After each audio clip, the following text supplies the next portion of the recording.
सच्चिदानन्तरूपाय कृष्णाय अक्लिष्टकारिणे नमो वेदान्तवेद्याय गुरवे बुद्धिसाक्षिणे कृष्णद्वैपायनं व्यासं सर्वभूतहिते रतं वेदाब्जभास्करं वन्दे समाधिनिलयं मुनिं सहस्रमूर्ते पुरुषोत्तमस्य सहस्रनेत्राननपादबाहोः सहस्रनाम्नां स्तवनं प्रचस्थं निरुच्यते जन्मजरादिशान्त्यै आमायन्तु ब्रह्मचारिणः स्वाहा प्रमायन्तु ब्रह्मचारिणः स्वाहा विमायन्तु ब्रह्मचारिणः स्वाहा गमायन्तु ब्रह्मचारिणः स्वाहा शमायन्तु ब्रह्मचारिणः स्वाहा यशोजनीसानि स्वाहा श्रेयान्वस्य सोसानि स्वाहा तं त्वा भगप्रविशानि स्वाहा समा भगप्रविश स्वाहा तस्मिन् सहस्रशाके. Now with Swami's grace, let us continue from where we left off. We came up to Slokam Upendro Vamana Pramsar Amoghas Suchirojitah Atindra Sangraha Sargo Dhrutatma Niyamoyamaha Vedhyo Vaidhyas Sada Yogi Viraha Madhavo Madhuhu Atindriyo Mahamayo Mahotsaho Mahabalaha. Let us take that up today. Vedhyo Vaidhyas Sada Yogi Viraha Madhavo Madhuhu. Vedyaha Vaidyaha Sada Yogi Viraha Madhavaha Madhuhu. Vedyaha, something to be known. What is to be known? What is the knowledge that must be sought? What is it? One thing that must be known is people who want freedom from all the bondage, people who want freedom from the miseries of the samsaram, anityam asukam loke. This world is temporary and it is full of misery only. Prapya, to cross that, to get freed from it, to go beyond it. Prapya, this is anityam asukam loke. Prapya, bhajasva mam, be devoted to me, love me only. The knowledge that comes when you love Bhagavan and when you experience him and taste him, with the feeling of separated from him, and then finally even that feeling of separation gets removed. That experience, that awareness, that knowledge is to be known. Vedyaha, people who want freedom, the knowledge that is to be known. How to know that? That is why Bhagavan, in his infinite compassion, Karuna Sahara, manifests himself in a way that I can relate to it with my limited 5 senses of perception and relate to it with my limited 5 senses of action and understand it with my limited intelligence. So he manifests himself. The infinite power manifests in a cognizable way and shows me the way that there is something beyond this. Taste me. You have tasted a little bit of this love. Now come to where the whole, nothing but this prema that is there. You have tasted it. It's all there. So that thing he gives, that is Vedyaha, to be known. Vaidyaha, we think, Vaidya means immediately somebody who's a doctor, who removes all illnesses, at least our physical illnesses or mental illnesses. We think that's what a Vaidya is. But Vaidya is the one who knows all the Vidyai. The Vidyai means knowledge. There are so many types of knowledge, right? Even though there are, our elders have classified that into 16 branches and 64 branches of knowledge and all that. But those 64 branches of knowledge that Ravana was a master in, whereas Raman learned only 32. But regardless, those all pertain to this manifested world, this prapancham, this world where we're living in. But there is a para-vidya. There is something beyond all that. That knowledge has to be known. The source of knowledge itself. That knowledge, that chit, knows all the vidyas there is to be known in this world.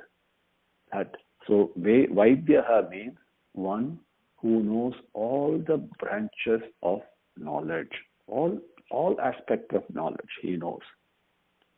And it also means because of that, what does he do? See, in our limited way, we call Vaidya as a doctor. Immediately we think of a physician, right? But even if we take that example, we go to him because that particular doctor knows one branch of knowledge. And with that knowledge, he treats our illness. Okay? He doesn't necessarily cure it. The cure takes place only with divine grace. And the doctor, the physician really cannot cure anything. They can only care for us and they can prescribe the medications and the treatments as they have learned. But there is no guarantee that the illness will be cured. The cure comes only from Bhagavan. Now, Vaidyaha, Bhagavan who knows all the branches of knowledge, when you seek him, when you go to him, when you talk to him, when you get angry at him, it doesn't matter. So long as you keep him as very much part of your life. The person, the Shakha, the closest friend and the most dependable friend in times of need. Because the whole world, people will desert you. They will drop you. The world is nothing but everybody that we comes across in life is nothing but like there are lots of frogs there when there is water in the lake. Once the water dries up, you can't see a single frog. So long as there is some use because of you, some utility value you have, power, money, position, influence, whatever you have, people will seek you. They're all frogs. But when the whole world deserts you, when there is nobody that you can depend upon, one person that you can 100% depend upon, he will never desert you, never leave you. So when you seek him, when you go to him, he not only treats your illness, whatever illness you have, mental, physical, spiritual, emotional, financial, it really doesn't matter. Those are all nothing to him. And not only treats those illnesses, but he actually cures them. That is Vaidyaha. Vedyo Vaidya Sada Yogi. Yogam. Yogam means the removal of separateness, a feeling of being separate.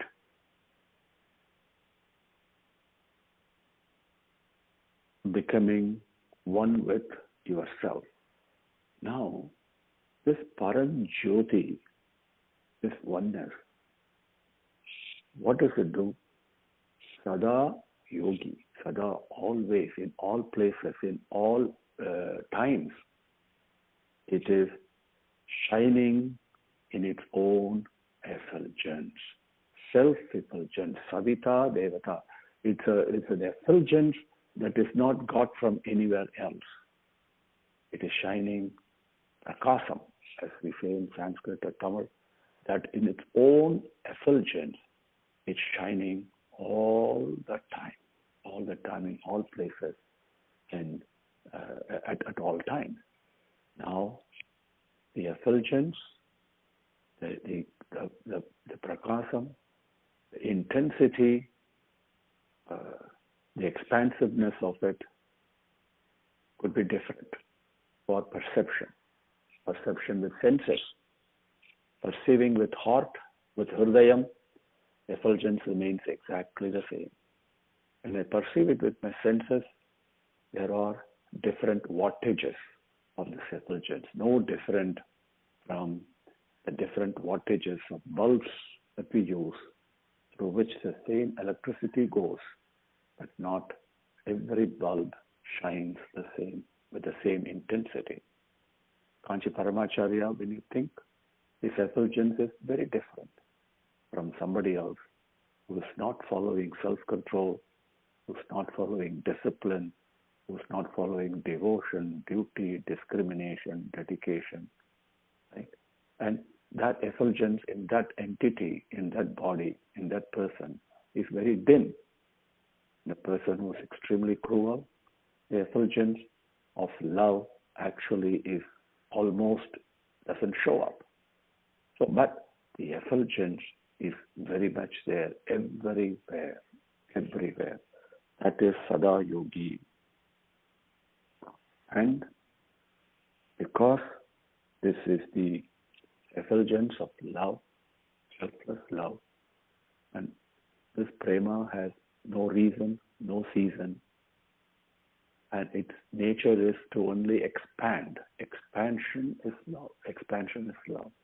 And because of that, its nature is to, and it's in bliss. This prema is nothing but bliss.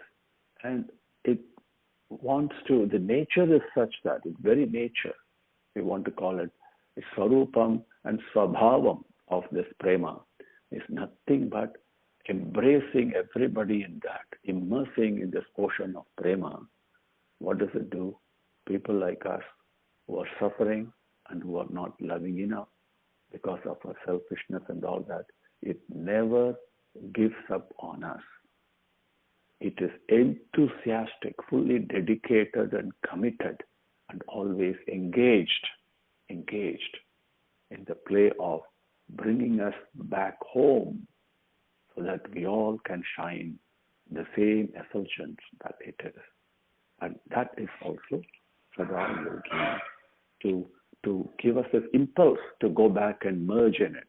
That's also impulse we have. There is an impulse within us that is seeking Bhagavan, that wants to get away from all these miseries, right, and all these hypocrisies and falsehoods that we surround ourselves with and with which we lead our lives. But internally, we are not peaceful. So there is something in us that is impelling us, inspiring us to go back and embrace and merge in this. That is also Sada Yogi, so that we have that yogam, to merging, becoming one with it. And Sada Yogi. Vedyo Vaidya Sada Yogi Viraha. Viraha, Viram, we know, right? And Dharma Samsthapanarthaya, it says, see, when Bhagavan manifests himself not only to solve samrakshanam, to protect the noble and the goodness the beneficial people, but also the beneficial impulses, the good impulses, because everybody fundamentally, everyone is fundamentally this love only. Due to evil tendencies, due to bad company, bad tendencies, we go astray. But we have those good, noble, loving tendencies, the selflessness to none of us really wants to be selfish. Trust me. That's not our nature, our natural self. Natural self is to give. That we hold back. That is unnatural. So, but that does not eliminate.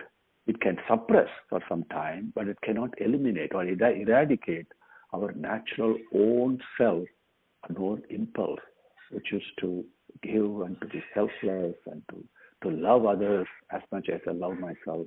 These are the natural impulses. And Bhagavan comes, manifests himself to eradicate, eliminate those bad tendencies, or evil tendencies that suppress our own good tendencies and good self. This is the story of Bhagavad Gita. This is the story of Rama Ravana Yuddham. This is the main message, that battle between the bad and the good is always taking place in our mind all the time. And there's no respite from it. But Satyameva Jayate, goodness will eventually win. What? Only in the company of Satyam, only in the company of love, only in the company of Dharmam. But that will happen. So the manifestation, Avataram comes to show us the way. And by doing that, the moment you think of Rama, or the moment you think of Krishna, or any other Avataram that has come and gone, right? Automatically, there is a certain goodness that wells up within you, doesn't it? Right? When you hold on to Krishna or Rama or Bhagavan, whoever, it doesn't matter. What happened? There is a certain wellness of goodness that comes up. And through that, he eradicates those evil, distracting tendencies that we have. That is viraha. That is a real viram. Okay? And Vedhyo Vaidhyas Sada Yogi Viraha Madhavo Madhuhu Madhavaha. Many meanings for that. And Shankara says he is the leader of all the vidyas. That is one meaning. But another one is he is the leader, the master of Ma, which is Mahalakshmi. All the vidyas. Vidya does not mean only the spiritual knowledge or Laukika knowledge, scientific knowledge, whatever. All these are included in that. And they are no different. Wealth itself is also a knowledge. Okay, we consider it in a physical form, in a monetary form. That's our problem. So this knowledge, and everything that we have, health is knowledge.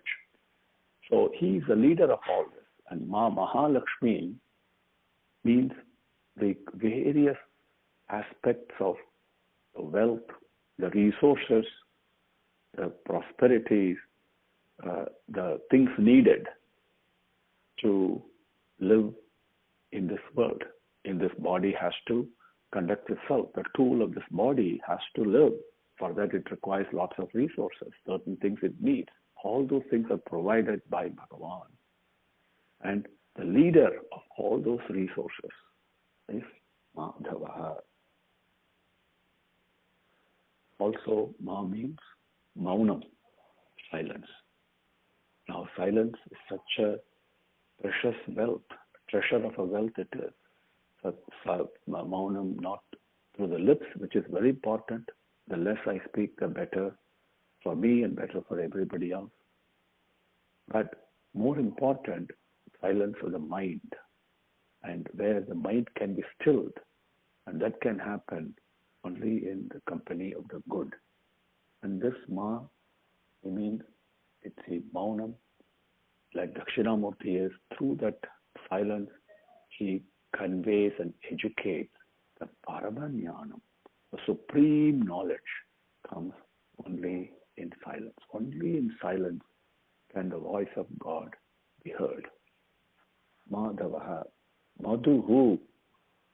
Madhuhu, one way to say it, when you think of Krishna, Rama, or those people we normally relate to because they came in human form, and something we can try and emulate. But every avataram that has come and gone, not only the avataram, there are infinite avataram that have come. And only thing is we have to tune ourselves to be able to aware of it, which is grace only will become aware of it. Now, every avataram does only acts and speaks and interacts and plays in nothing but the sweetness of prema. And prema is so sweet. So madhu means sweetness. Madhu, that's a sweet, is the embodiment of sweetness, not the sweetness of our tongue, the taste that we have on our tongue, not the sweetness of our eyes. When we look at a beautiful sunset, how sweet it is. Not the sweetness of what we hear. You hear some very beautiful music, beautiful, devotional music, whatever it is, that transports you somewhere else, isn't it? The sweetness in there. No, those are aspects of the sweetness that Bhagavan really is. He is the sweetness of our own hridayam. The prema that we have, that is sweetness only, madhuhu. So, Viraha Madhavo Madhuhu Vedyo Vaidrasada Yogi Viraha Madhavo Madhuhu Atindriyo Mahamayo Mahotsaho Mahabalaha Atindriyaha Mahamayaha Mahotsaha Mahabalaha Atindriyaha Indriyam Ati Indriyam, beyond the senses, right? Beyond my senses are the five senses of perception, the five senses of action. But when you look at eyes are there as a perceiving sense, but the vision that sees using this, who sees that? So when you look at it, something beyond, there is something beyond all this. We know. I take food, then I have excretion also. So who is the one not only digests the food, but also prompts it, the waste from the body to be kicked out? What happens? Where is the force? Something beyond all these the senses that we have, the 10 senses that we have, and also the 11th sense, which is the mind.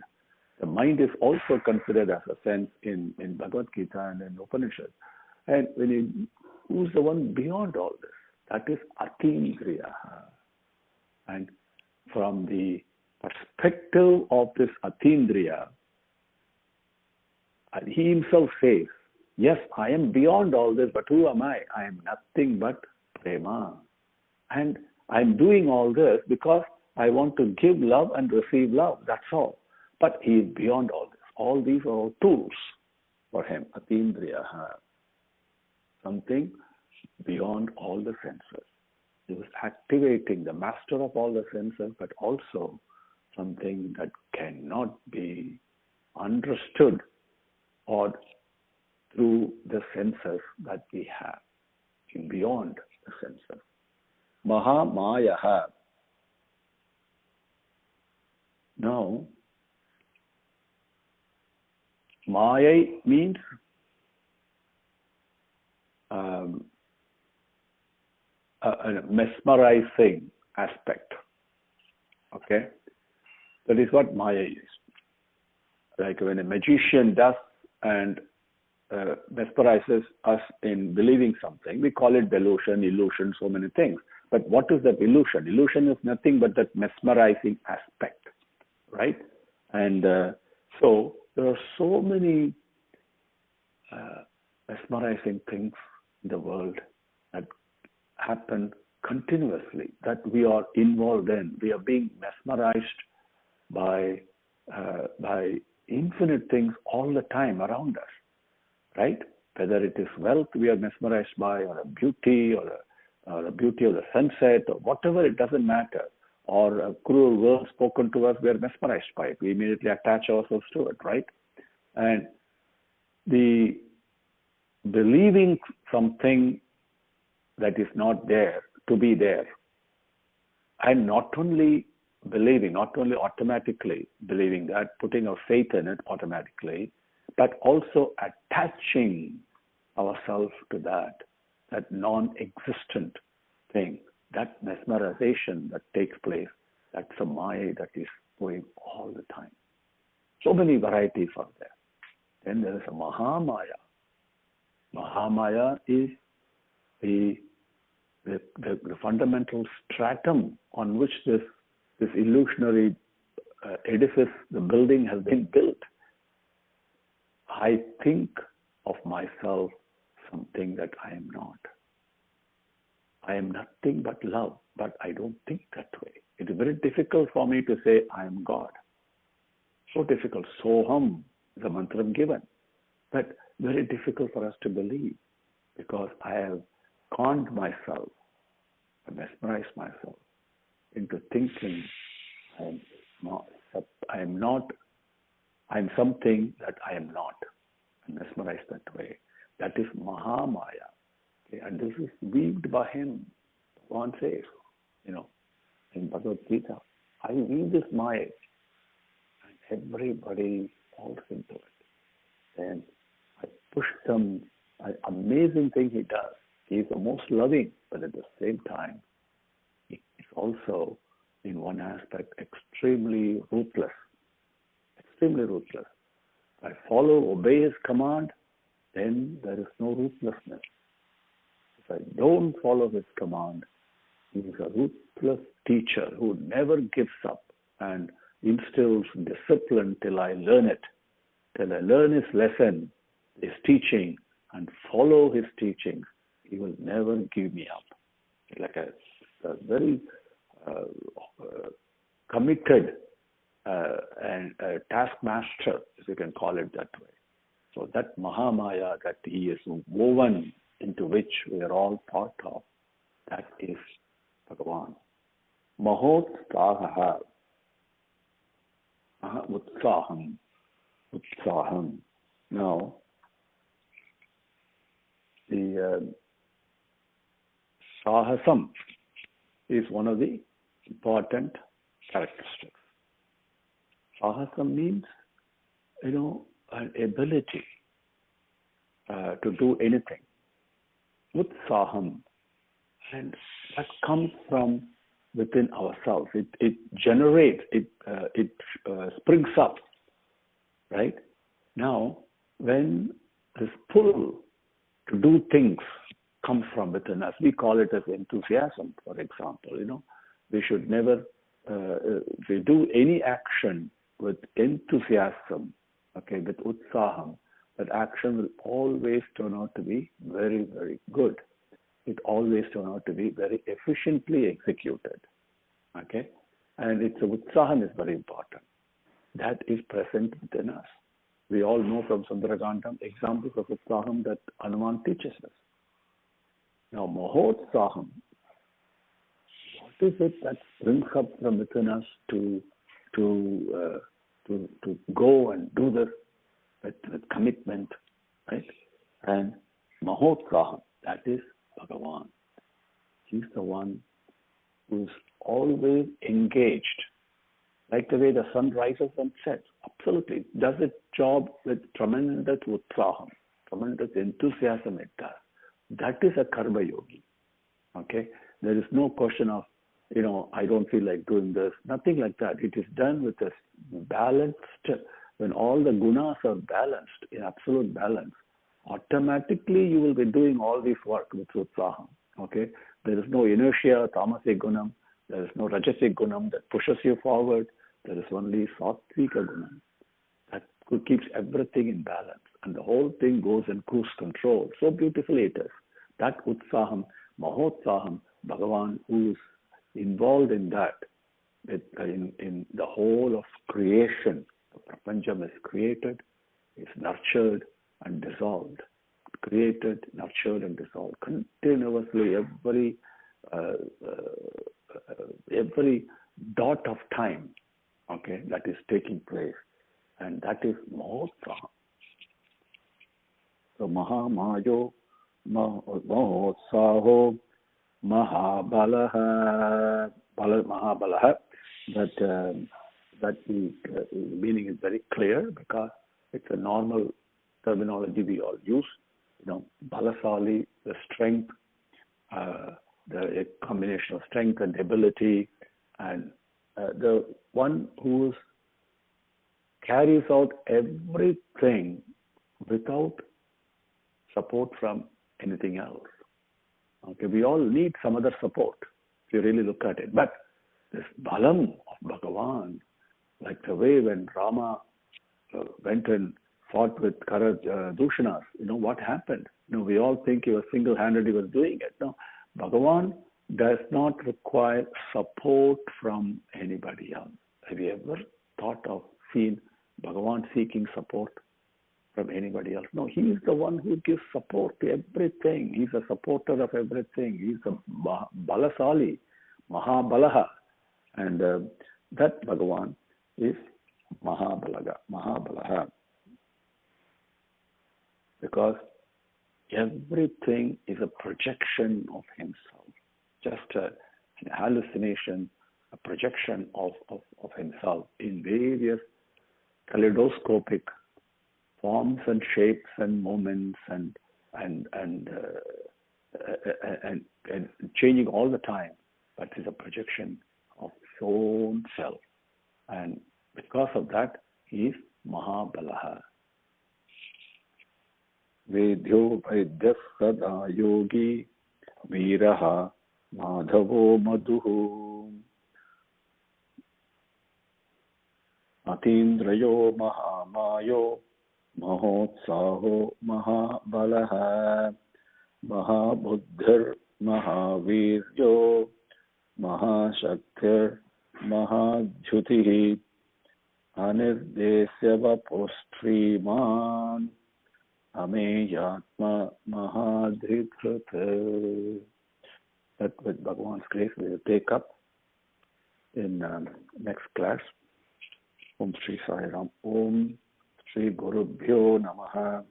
Harihi Om. Samasta Lokaha Sukhino Bhavantu. Samasta Lokaha Sukhino Bhavantu. Samasta Lokaha Sukhino Bhavantu. Om Shanti Shanti Shanti. Harihi Om.